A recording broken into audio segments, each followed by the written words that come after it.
Hey, Benijah. Hi, over here. Tonight, the team was up 19-2 in fast break points, and you were especially assertive against a stingy half-court Seattle defense. What were you seeing that was allowing you to take advantage in the open court tonight? Honestly, I think it was my teammates like setting really good screens and stuff. They helped allow things to open up. We know everybody pays a lot of attention to like Stewie and Seb and everything. So them setting screens, JJ setting screens really helped me be able to get to the basket.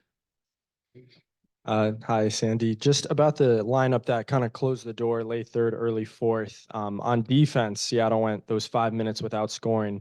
What did you see from that group? Sloot and then four long wings, kind of shutting the door there. Yeah, I thought KB came on and gave us some really, great minutes there. We're getting a little stagnant. We weren't moving, we weren't being aggressive on defense, but she did. She gave us that energy that we needed. And just one person being a little bit more proactive, it kind of helped us. And then after that, we kind of got in a rhythm and started scoring some easy ones. So, it was a good group. We like we love to mix it up around a little bit, but our big lineup, it's very versatile and we could switch a fair bit then. Hello. For everyone, post the Olympics and the France break, coming back, getting back into the groove, getting ready to make your postseason run. How are we feeling? 4 starters and huge double figures. Where are you guys mentally? Yeah, I think we're pretty good. We've had a few days off, and I think that helped us. We had 8 games in 16 days post Olympics, which was quite grueling. But we found a way. There's never any excuses. These ladies are very professional and in their preparation.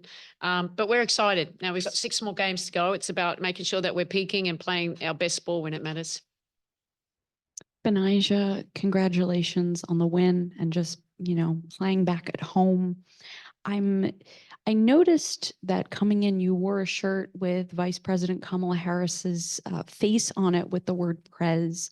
I'm just curious what the intent was in wearing it tonight, and if there's anything you'd like to say about wearing it. I mean, I think it's kind of self-explanatory, with the election coming up, me wearing that shirt with her, her being a candidate. So, we're just trying to support who we want to see, so. That's right.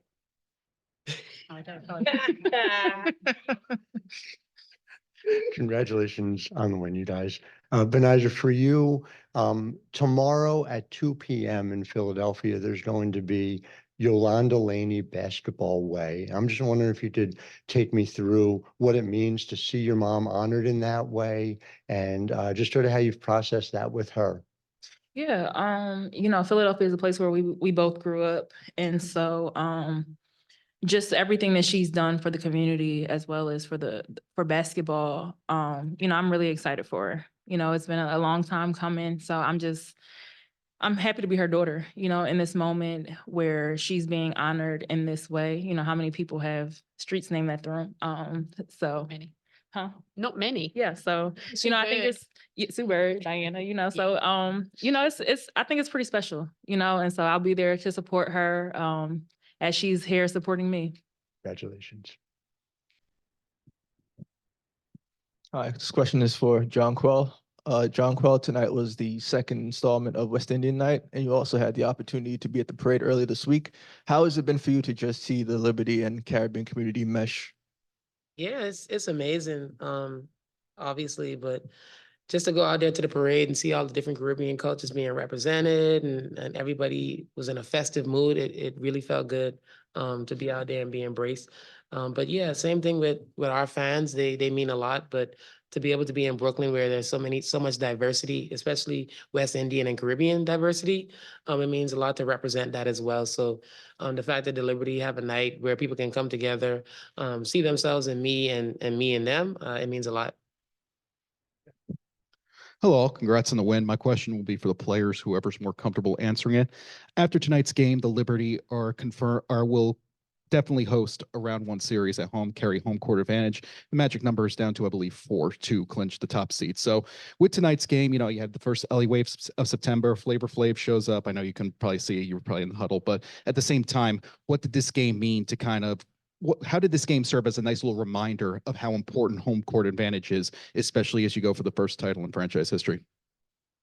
Yeah, I think all of the games now that we're playing, we're using as, you know, a tune-up for the playoffs and making sure that our intent is correct, our mindset is correct. And yeah, we want to be able to play in front of our fans. We understand how much they drive us as well. And not every team is gonna have that home court advantage. And the teams that do will have a little extra advantage, obviously. So we wanna try our best to be able to get the home court advantage. We know we can do it. And it's a goal of ours.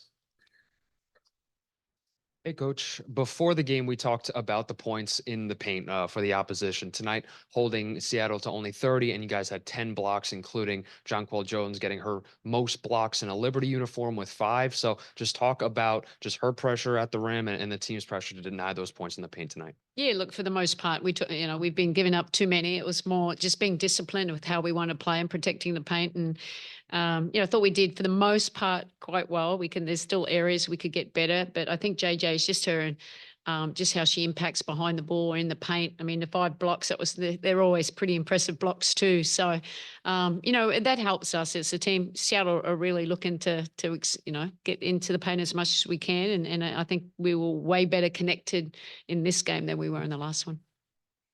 Hi, everybody. For B, in Friday's matchup, Skylar was able to get to the paint a lot as she scored 27. Tonight, she didn't really get as many shot attempts in the rim. In between games, what did you guys sort of see as the big adjustment you needed to make, and how do you think you executed it tonight?